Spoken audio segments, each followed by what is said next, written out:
So here we are to work some Chapter 14 problems, 39, 43, and 55. If you haven't finished watching videos 4 and 5 from Chapter 14, probably don't watch this one first. You're kind of wasting your time because you want to make sure that you know some stuff about integrated rate laws before you try these problems right here.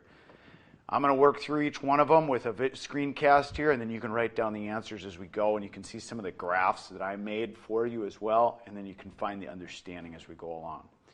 So we're going to start with problem 39. This is problem 39 right here, outlined in blue. The reaction right here is first order in SOCl2.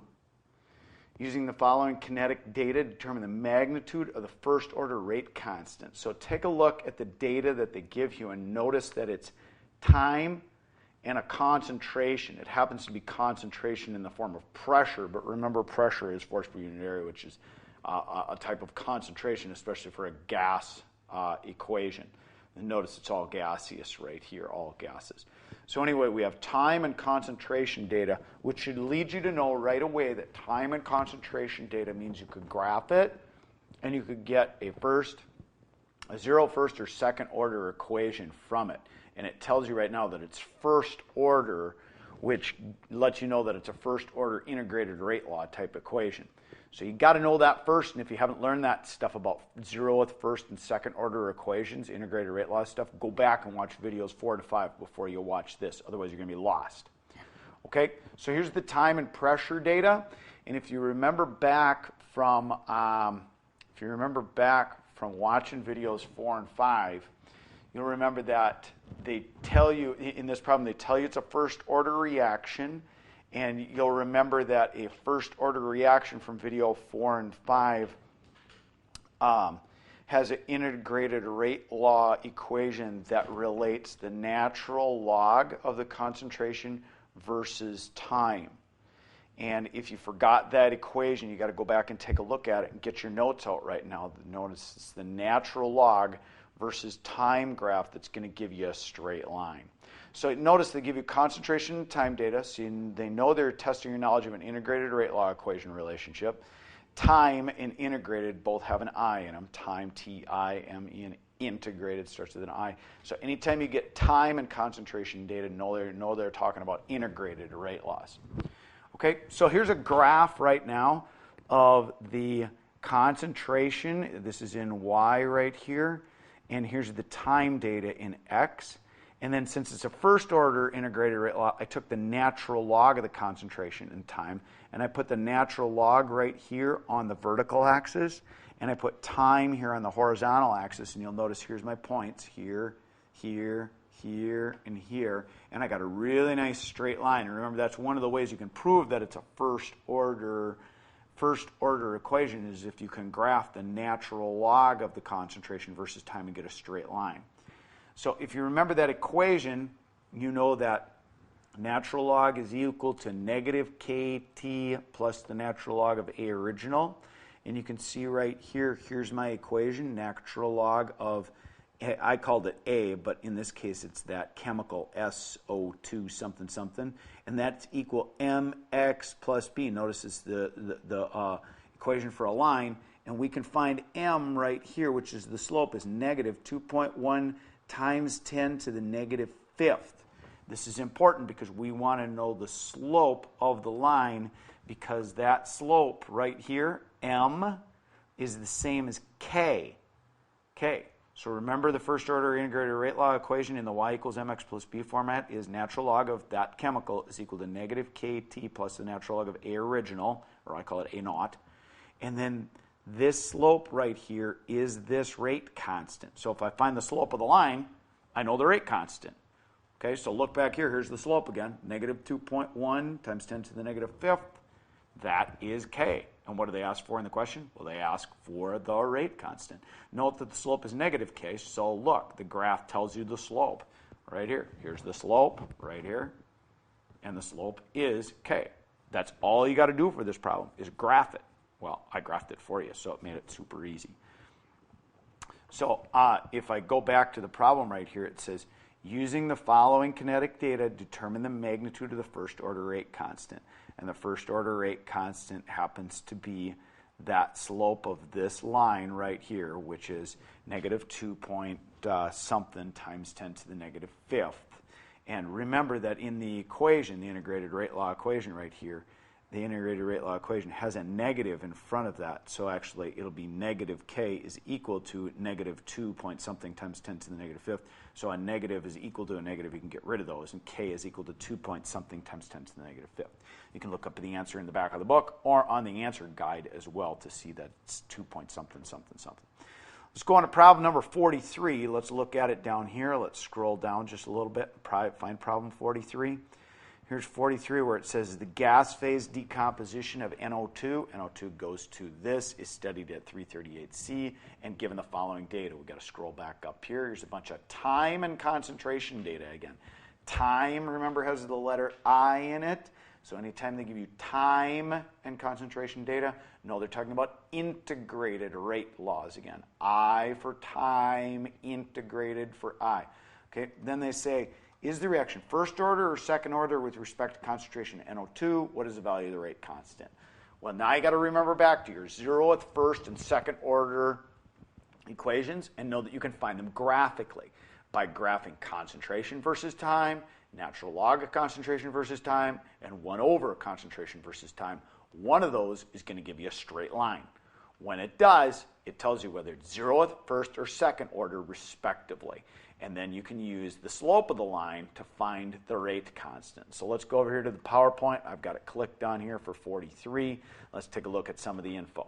The problem gives you concentration versus time data and asks you to find the order of reaction. Remember, it's only going to be 0, 1, or 2. That's the only ones they're going to give you. Note it's concentration versus time data. I put capital I right there. So they are once again asking you about integrated rate law information. Anytime they give you time data, always think integrated. Time has an I in it, so it is integrated right here, okay? Know your order reaction types. 0th order is a straight line for concentration versus time. First order is a straight line for natural log of concentration versus time. And second order is a straight line for 1 over concentration versus time. So make the graphs, see them on the next pages, and find which one makes a straight line. See the graphs next. All right, here we go. Here's just plain concentration versus time. So you can see here's my time right here in X. Here's my concentration right here in Y. You can see Y right here, X right here. Here are my points. Do they look like they fit a nice straight line? Not so much. So it's not 0th order. If it gave you a straight line for just plain concentration versus time data, it'd be a 0th order reaction. All right, let's look at the second one. Here's natural log of concentration versus time. My natural log is right here in this blue column. I had the computer graph it for me. You could do it by hand, that's fine, but I thought it'd be better if I had the computer do it for you. Here's time once again. Here's natural log of concentration. Here's my blue dot, blue dot, blue dot, blue dot, blue dot, those points. Does it look like it fits a really nice straight line? Not so much. So it's not going to be first order. If it was a nice straight line, if it fit that really good, it'd be first order, because natural log of concentration versus time fits a first order reaction. So let's look at the next one. Here's 1 over concentration versus time. So the inverse of concentration versus time. So I had it calculate the inverse of concentration right here in this green column. And then here's time down here on the X. And look, it hits all of these nice little green boxes. So you know that since it fits a really nice straight line, the data fits a really nice straight line for 1 over concentration for time, it's going to be second order. And I can look at the slope right here, and the slope is going to be K. The slope is going to be the rate constant. So the straight line was made by graphing 1 over concentration versus time. This means it's second order in NO2, and the rate law then is rate equals K, NO2 to the second. This 2 should be small, of course, because it's a subscript. We'll go on to problem number 55 now. Okay, well, they want what is the value of the rate constant, so I guess I got to back up just a second here. To get the rate constant, let me make this bigger here. You can look right here at the slope, and this is the value of the rate constant, because remember, a second order integrated rate law equation, look back at your notes, is 1 over concentration versus time is equal to KT plus 1 over concentration original. And so the K is the slope of the line. And that's the truth. That's the truth. It's 0th, first, and second. The slope is always the rate constant. All right, let's go to the last problem now. The last one that I'm going to help you with is number 55. So let's scroll down a little bit here. We're going to go to 55. I'm going to zoom in on this and blue it out for you. It says the rate of the reaction right here was measured at several temperatures. Several temperatures. Ooh, they're giving me temperature data. And the following data were collected. Here's temperature, and here's K. No time in this one now. No time. So it's not integrated rate law. Remember, if they give you time, time has an I in it, and so does integrated. This doesn't give you time. It gives you a temperature, and it gives you K. What is K again? K is the rate constant. That's what it is. Using this data, graph natural log of K versus 1 over temperature. And using your graph, determine the value of E sub A. E sub A, remember, is the activation energy. Ooh, ooh, ooh, ooh, ooh. This is like a sample problem back from the book. I'm going to look back at the book here a second. Here's sample exercise 1411. They gave me some temperature and some K data right here. And then they said, from these data, calculate the activation energy. What's the value of the rate constant at 430? So then what they do is, we're given rate constants and several temperatures and asked to determine the activation energy and the rate constant at a particular temperature. The plan for this is we can obtain E sub A from the slope of a graph of natural log of K versus 1 over T, the inverse of T. Once we know the E sub A, we can use equation 14.21 together with the given rate data to calculate the rate constant. So, solve. The first thing they do is they take the temperature and they stick it in Kelvin. Then they take the inverse of the temperature and they take that natural log, and notice they graph natural log right here on the y-axis, and they graph the inverse of temperature here on the x. They get a really nice straight line, and they find the slope right here. Now, I'm not going to make you graph it. Guess what I'm going to do? Guess what I'm going to do for you? I'm going to go right here, and I'm going to graph it for you. I'm going to have the computer graph this. Notice they give you rate constant and temperature data. Look at sample exercise 1411 for example like this we just did. See that natural log of K and 1 over T create a graph with a straight line. They follow this equation, y equals mx plus b. This is what's called the Arrhenius equation right here. Whoops, back up. Natural log of K is equal to negative E over R times 1 over temperature plus natural log of A. And this fits into M being the slope of the line is the negative activation energy divided by R, the universal gas constant, times 1 over temperature. It's got to be in Kelvin, though, plus the natural log of A.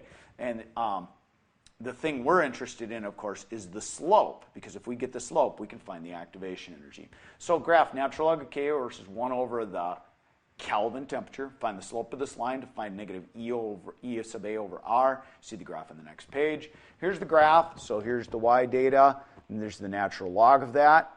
Here's the temperature converted to Kelvin right here, and then I took the 1 over that Kelvin right here, put those numbers down here on the horizontal axis. This is the inverse of Kelvin temperature. And then right here, here's the natural log of the rate constant. Notice it fits a really nice straight line right here. And if you look close, you can see the slope is negative 5,637. This is equal to negative E sub A. This is equal to negative E sub A over R, and R is equal to 8.31 joule per mole Kelvin.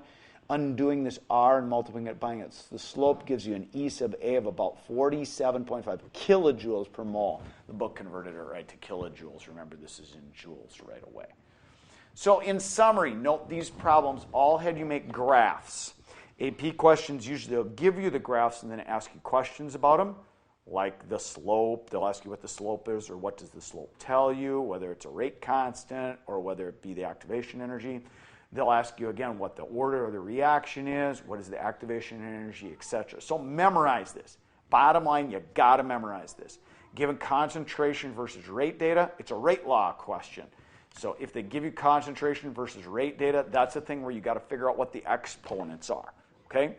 Given concentration versus time data, remember time has an I in it. It's an integrated rate law question. So they're going to ask you, is it 0th, 1st, or 2nd order? And it's only going to be one of those three, almost for sure.